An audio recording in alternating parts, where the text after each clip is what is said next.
Na nyinyi wananchi.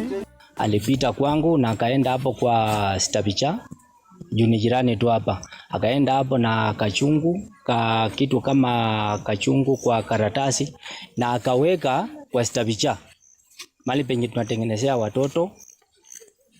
Hii area yote tunatengenezeanga hapo watoto. Sasa mimi niliona, alafu na nimeonyesha kwa wenzangu, tumekuja alafu tumepasua hiyo kitu, tumeangalia ndani kuna dawa ndani. Huyu mtu mahali alitoka walimfukuza, tumemjua. Na mahali amekuja ameweka hiyo kitu matawa yake kwa hiyo chungu yenye wanasema hiyo nyungu, sisi tunasema nyungu.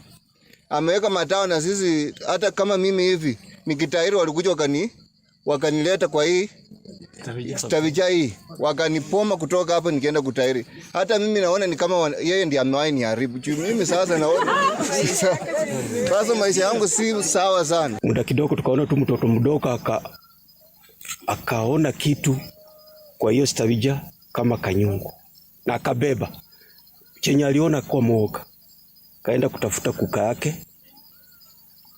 Tukaitana wenye boma, tukaitako majirani na tukapasua hiyo kitu. Tulipata ndani msimanyi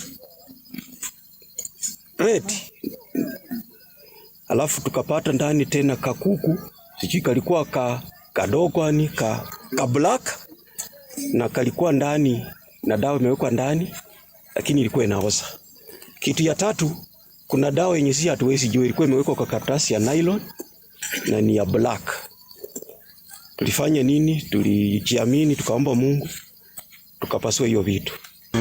Vijana siku hizi hawataki kuoa. Tunashindwa ni kwa nini, na kumbe huo unaharibika kutokana na mahali walitengenezwa wakitairi. Sisi kama wanakijiji tumechoka na mahali tumefikia, ni afadhali mtu mchawi atuondokee. Iwapo huja subscribe, tafadhali subscribe ili uwe wa kwanza kupata habari punde zinapotokea. Asante sana kwa kuwa mtazamaji bora, na siku moja itajipa.